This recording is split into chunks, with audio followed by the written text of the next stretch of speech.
ये बात सन 1960 के दशक की है, जब दूर चंदनपुर नाम का एक गांव था जो रुस्तमपुर रियासत के अंतर्गत आता था। रुस्तमपुर के राजा मानिक चंद का जो महल था वो इसी चंदनपुर गांव में बना था, जो बेहद आलीशान था।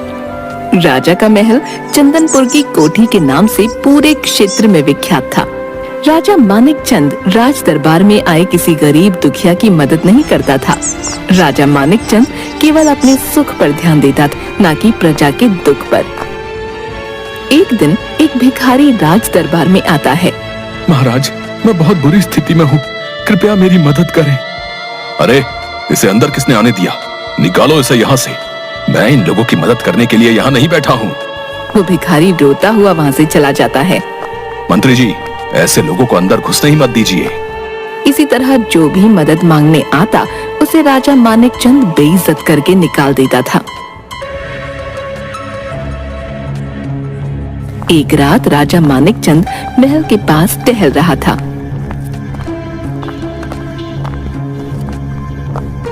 कि तभी किसी की आवाज आती है। मदद करो, मेरी मदद करो, कृपया मेरी मदद करो। ये किसकी आवाज आ रही है? राजा मानिक चंद देखता है महल के पास ही एक अघोरी बहुत ही बुरी स्थिति में है और मदद के लिए पुकार रहा है।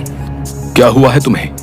मैं बहुत बुरी स्थिति में हूँ, मेरी तबीयत बहुत खराब है, कृपया मेरी मदद करो। हट, मैं किसी की मदद नहीं करता। तुम लोगों का नाटक मैं खूब समझता हूँ। चलो चलो, निकलो यहाँ से। मैं सच कह रहा हूँ, कृपया मेरी मदद करो। मुझे कुछ भी नहीं सुनना, तुम निकलो यहाँ से। तुम बहुत बुरे इंसान हो, तुम आज मेरी मदद नहीं कर रहे, देखना इसके बदले तुम्हें क्या क्या झेलना पड़ेगा। राजा मानिक चंद अघोरी की बात सुनता नहीं और वहां से चला जाता है।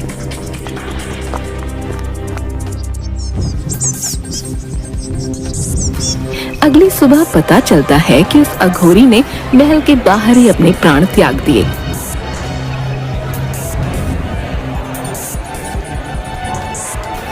मंत्री जी, जल्द से जल्द उसकी लाश को ठिकाने लगवाइए। जी महाराज।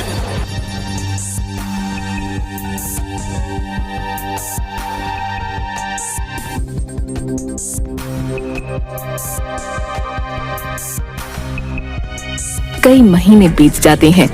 फिर एक दिन कुछ लोग मानिक चंद से मिलने आते हैं और किसी गंभीर मुद्दे पर बात करते हैं।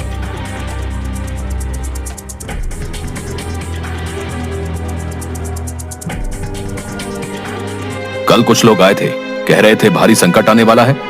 हाँ महाराज, सुनने में तो ऐसा आ रहा है कि ज्यादा समय तक ये राजपाट नहीं रह पाएगा।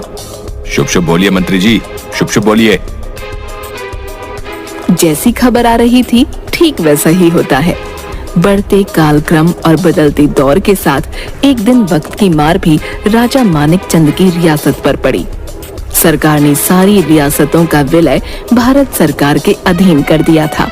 सभी राजाओं की रियासतें उनसे छीनी जाने लगीं। मानिक चंद भी उनमें से एक थे। राजा मानिक चंद अब अपनी रियासत के लोगों में सिर्फ मानिक चंद हो गए थे।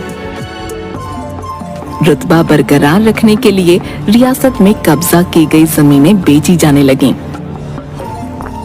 और जमीन बेचकर आए पैसों से शान शौकत बरकरार रखने की कोशिश की जाने लगी।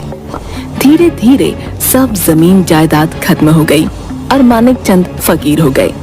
इसी के साथ मानिक चंद का सारा घमंड कांच की तरह टूटकर चूर चूर हो गया। अब मानिक चंद को एक आम इंसान के दुख के बारे में पता चल रहा था। एक दिन अचानक मानिक चंद की पत्नी ने कहा, आप तो ठहरे राजा साहब, आपके लिए मेहनत मजदूरी बनी ही नहीं। घर का खर्च चलाने के लिए लग रहा है मुझे ही काम करने के लिए घर की दहलीज लांघनी पड़ेगी। राज परिवारों के घर की बहुओं को पर्दे में ही रखा जाता है, समझी? राजा मानिक चंद की पत्नी की ये बात राजा को इतनी बुरी लगी कि उनको आत्मग्लानि होने लगी।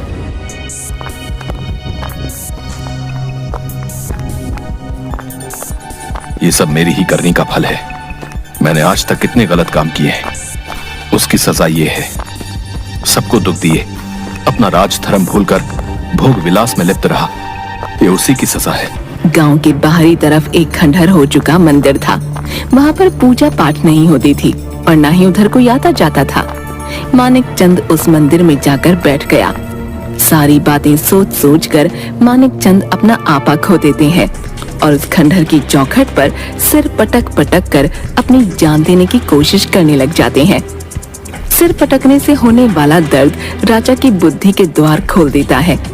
उसे ही आभास हुआ, मेरे ना होने से मेरी पत्नी और परिवार की स्थिति और भी ज्यादा बिगड़ती जाएगी। नहीं नहीं, मैं आत्महत्या नहीं कर सकता। इसलिए मानिक चंद ने आत्महत्या का इरादा बदल दिया। सिर पटकने की वजह से बहुत खून निकल रहा था और वो खून उसी खंडहर के पास रखे एक फूलदान पर गिरता है। जैसे ही खून उस फूलदान में गिरता है, फूलदान में से एक जिन निकलकर बाहर आ जाता है। मानव के खून की प्यास आज जाकर बुझ पाई। मैं आजाद हो गया। कौन हो तुम? मैं इस खंडहर का जिन हूँ। इसी फूलदान में रहता हूँ। एक अघोरी ने मुझे 70 साल पहले इस फूलदान में बंद कर दिया था। फिर तुम बाहर कैसे आ गए? उस अघोरी ने कहा था कि मेरे मरने के बाद किसी भी इंसानी खून के स्पर्श से मुझे मुक्ति मिल जाएगी। लग रहा है वो अघोरी मर गया। जिनकी ये बात सुनते ही मानिक चंद को उस रात की याद आती है जब एक अघोरी ने उससे मदद मांगी थी और उसने मदद करने से मना कर दिया था और उसके अगले ही दिन उस अघोरी की मृत्यु हो गई थी। राजा जिन्न से पूछता है, तो अब क्या इरादा है तुम्हारा? मैं तुम्हारे शरीर पर कब्जा करके इस दुनिया में राज करूंगा। वो कैसे? जिस शरीर के खून से मुझे मुक्ति मिलेगी, उस शरीर को धारण कर लेने से मेरी शक्ति 7 गुना बढ़ जाएगी। मैं तुम्हें खत्म करके तुम्हारा शरीर हासिल कर लूंगा। मुझे छोड़ दो। अभी कुछ देर पहले तक मुझे मौत का बिल्कुल भी डर नहीं था, पर अब मुझे मेरे परिवार की चिंता हो रही है। कैसी चिंता? बोलो। मैं तुम्हारे शरीर के बदले कुछ भी करने को तैयार हूँ। ये एक बहुत बड़ा निर्णय है जिसे मैं तुरंत नहीं ले सकता। मुझे मेरे परिवार से एक बार चर्चा करनी होगी। ठीक है, ये इत्र लो। मैं तुम्हें 1 महीने का वक्त देता हूँ। ये इत्र 1 महीने तक खत्म नहीं होगा। इस इत्र की खुशबू जहां तक फैलेगी, तुम्हारा राजपाट तुमको वहां तक मिलता रहेगा। उस क्षेत्र में मौजूद लोग तुम्हें फिर से राजा मानने लगेंगे। ठीक है, मैं तैयार हूँ। याद रहे, ठीक 1 महीने बाद तुम अपने आप अपनी स्थिति में बेहोश हो जाओगे और तुम्हारे शरीर पर मेरा कब्जा हो जाएगा। फिर मैं इस दुनिया का सबसे ताकतवर इंसान बन जाऊंगा। राजा जिन्न का दिया हुआ इत्र लेकर अपने शरीर पर लगाता है और अपने महल की तरफ बढ़ने लगता है।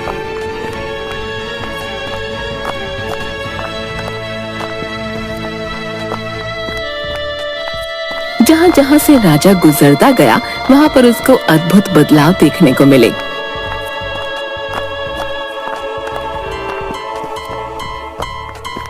उन महलों में करदाताओं का आना फिर से चालू हो गया।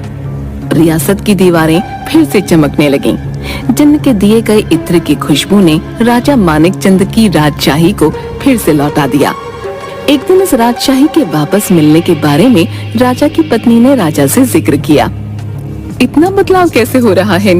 ये शोहरत मेरे जीते जी बस कुछ ही दिनों की मोहताज है। राजा ने पूरी बात अपनी पत्नी को बताई। ये सब सुन राजा की पत्नी जोर जोर से रोने लगी। उस दिन से कहिए कि अपना सारा राजकाज वापस ले जाए। मैं आपको कहीं नहीं जाने दूंगी। अब कुछ नहीं हो सकता। 1 महीने के बाद मेरी मृत्यु निश्चित है। मैं बस 1 महीने का जीवन इसलिए बचाकर जी रहा हूँ ताकि अपने परिवार को इस काबिल कर जाऊं कि तुम्हें वापस दहलीज लांग कर बाहर काम करने के लिए सोचना भी ना पड़े। मैं कहीं नहीं जाऊंगी और न ही आपको जाने दूंगी। खुद पर काबू लाओ। कल 1 महीना पूरा हो जाएगा और मैं कल हमेशा के लिए तुम सभी को छोड़कर चला जाऊंगा।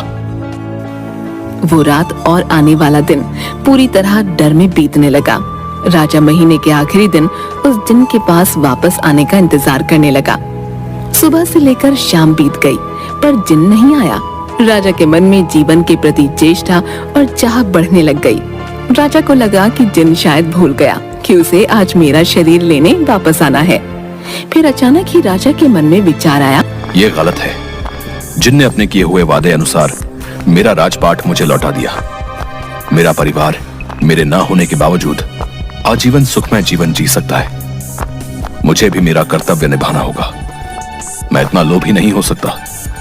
मुझे राजधर्म निभाना होगा। ये सब सोचकर राजा वापस उस खंडहर वाले मंदिर में पहुंचकर उस जिन को खोजने लगा।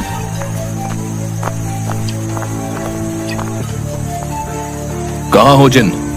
मैं वापस आ गया हूँ। तुम मेरा शरीर ले सकते हो। तभी अचानक से जिन प्रकट हुआ। तुम आ गए मानिक चंद। हाँ, तुम्हारे तिलिस्मी इत्र की खुशबू ने मुझे मेरा राजपाट वापस कर दिया। इसके लिए शुक्रिया। अब मेरे अपने कहे अनुसार मैं अपना शरीर तुम्हें वापस देने आया हूं। तुम तो सच में एक ईमानदार राजा निकले। अपनी जुबान का ईमानदार होना ही एक राजा का पहला कर्तव्य होता है। मैं अपनी ईमानदारी पर अडिग हूं। क्यों इतना हंस रहे हो तुम? एक बार सिर घुमाकर अपने आसपास देखो। राजा उस खंडहर के चारों तरफ देखता है तो वो खंडहर एक खूबसूरत मंदिर बन चुका था। ये खंडहर एक आलीशान मंदिर कैसे बन गया? तुम्हारे इत्र लगाकर इस खंडहर मंदिर में आ जाने से इस मंदिर का भी कायाकल्प हो गया और ये भी एक तीर्थ स्थान बन गया। फिर इससे मेरी मृत्यु का क्या संबंध? तुम अपना कार्य करो, ले जाओ मेरा शरीर। जब तक मैं इस खंडहर में था तब तक इस खंडहर का एक जिन हुआ करता था। मेरी मति भी राक्षसों वाली थी। अब मैं इस तीर्थ मंदिर में मौजूद हूं। मैं तुम्हारा शरीर और प्राण नहीं ले सकता। इस खंडहर के मंदिर बन जाने से तुम में क्या परिवर्तन आ गया भला? यह खंडहर ही मेरा घर था, क्योंकि सालों से मैं इसी खंडहर में कैद था। तुमने मुझे जब इस खंडहर से आजाद कराया तब भी मैं एक जिन था, क्योंकि यह स्थान तब भी एक खंडहर था। अब इस खंडहर के तीर्थ बनने से मुझ में राक्षसी प्रवृत्तियों का नाश हो गया है। जाओ, तुम आज से आजाद हो। तुम्हारी मृत्यु तुम्हारे समय के अनुसार ही आएगी। ठीक है, मैं इस तीर्थ में यज्ञ करवाऊंगा और इस परोपकार की कथा सभी को सुनाऊंगा। राजा मानिक चंद को वापस जीवित देखकर उसके परिवार में खुशियां वापस आ गईं। कुछ ही दिनों में उस खंडहर वाले मंदिर में यज्ञ हुआ और परोपकार की कथा सुनाई गई। धीरे धीरे वो मंदिर चंदनपुर के तीर्थ के नाम से मशहूर हो गया। साथ ही राजा मानिक चंद और चंदनपुर गांव के जिन्न की कहानी परोपकार की कथाओं में प्रचलित हो गई। राजा मानिक चंद अब सभी के दुख को सुनता और सभी की मदद भी करता था।